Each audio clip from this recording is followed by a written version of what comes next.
nonsense. So, harmony and understanding. What a bunch of bullshit. Sympathy and trust abound. What a bunch of bullshit. Earth as a planet. And you might be right. There's a lot of BS astrology out there. And now you're in season 3. Oh, the Jubilee is coming. Oh, the Jubilee is coming.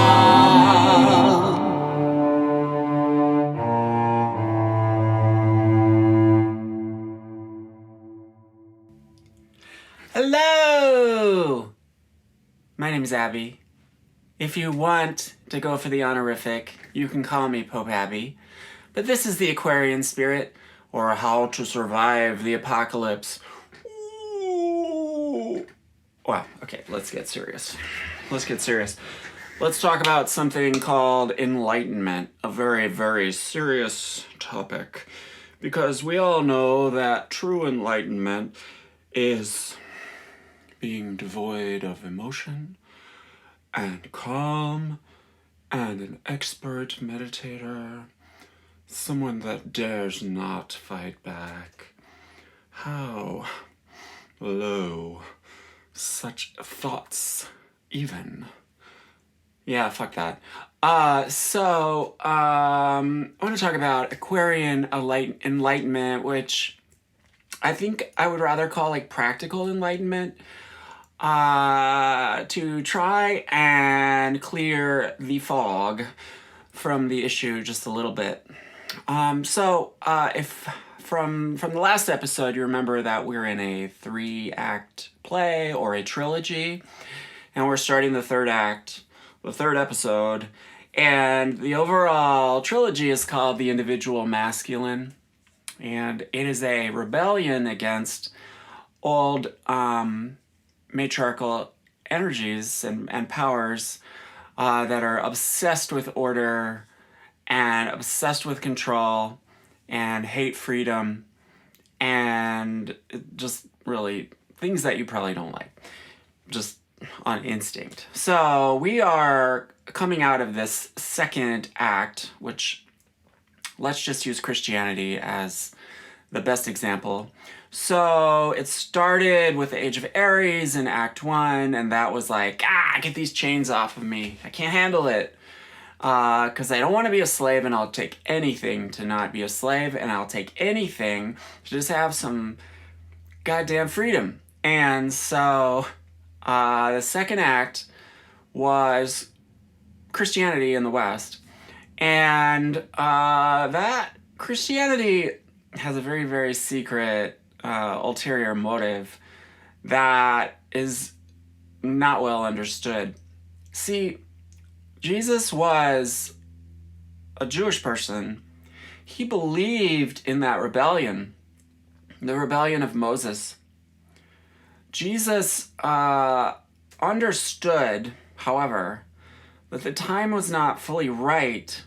The energy was not there to fully overthrow those ancient powers.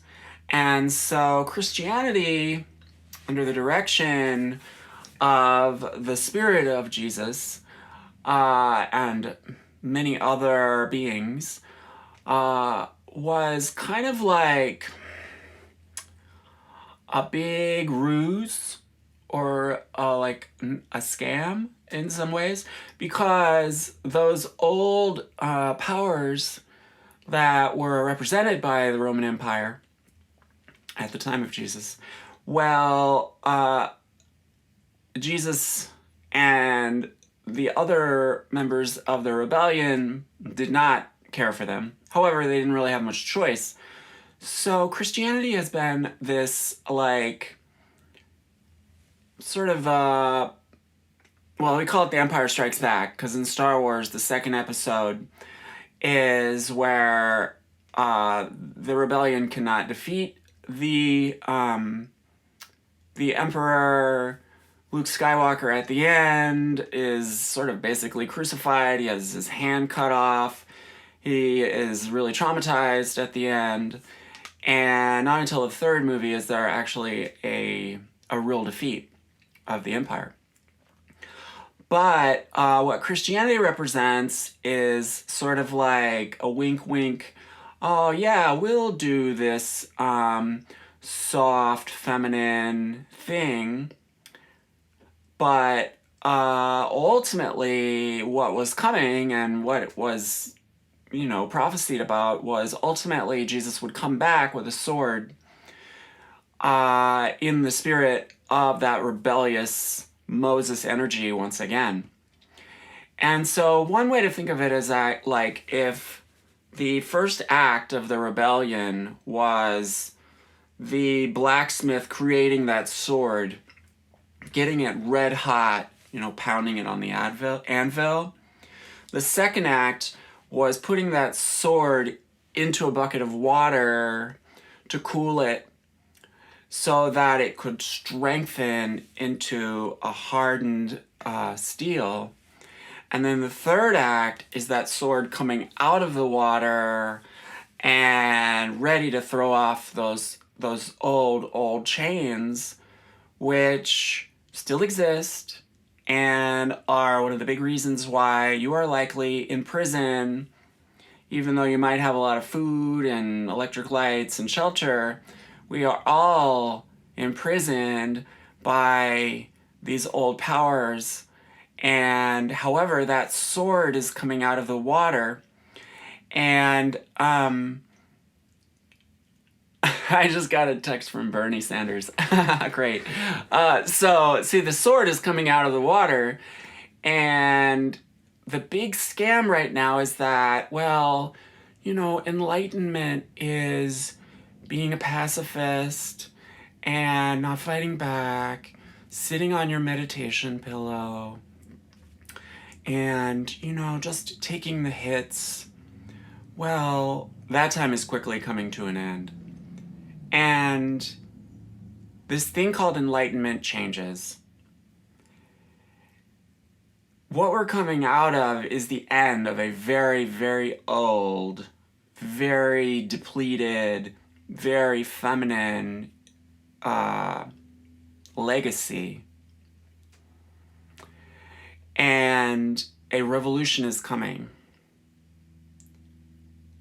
Christianity was set up in such a way as to lull people into a stupor, to make them think that, oh, that rebellion, no big deal.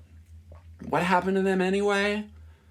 See, they're all calm. They're all just like these nice, calm Christians now, and so, yeah, no big deal. We got power over these people. No big deal at all. But see, Jesus set up with his apostles a system where one day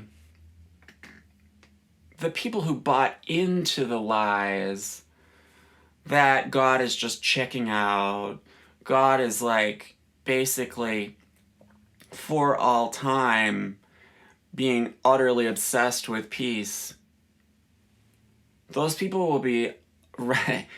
They'll be like Wile E. Coyote out over a cliff, and then they'll look down and realize there's no ground below them, and they will just fall.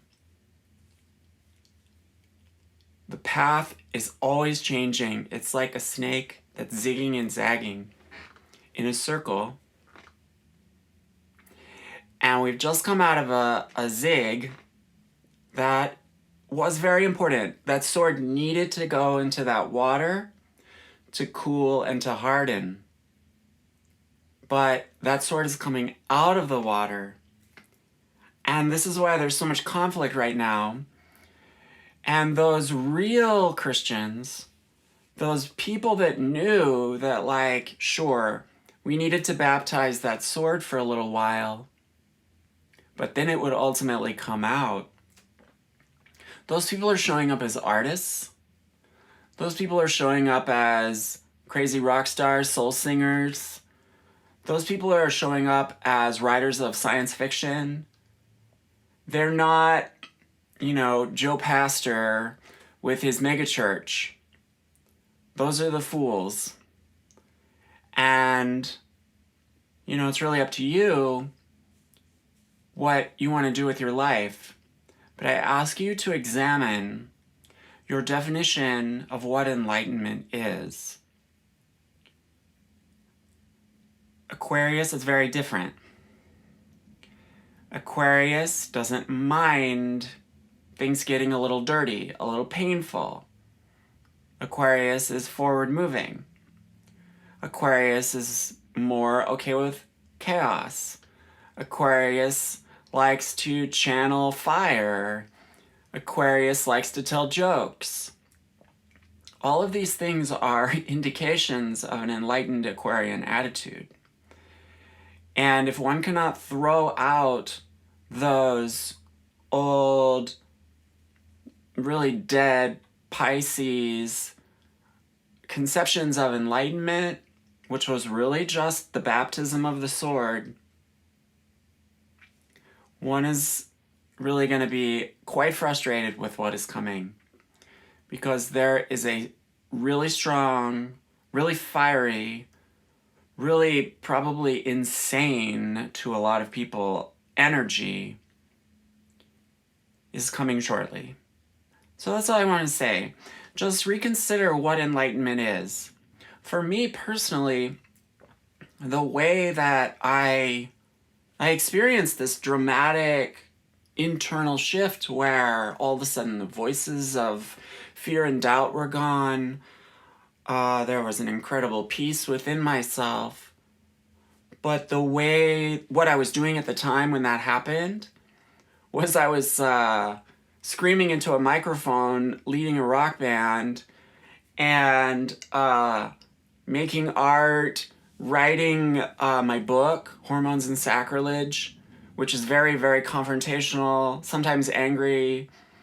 And so I was not sitting on a meditation pillow. I was even taking psychedelics.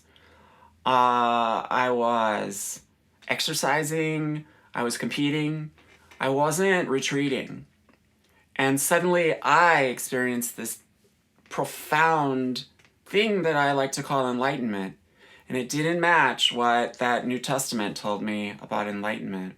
It didn't necessarily match what the Buddha wrote in the ancient texts of Buddhism. He didn't write, but what he spoke. It was something new.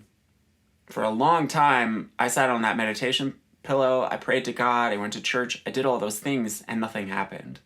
Not like this, at least. I'm not saying peace is bad, but it might not be a very good target anymore. You might need to pick up that sword and run out into battle to experience enlightenment. But only you can find out.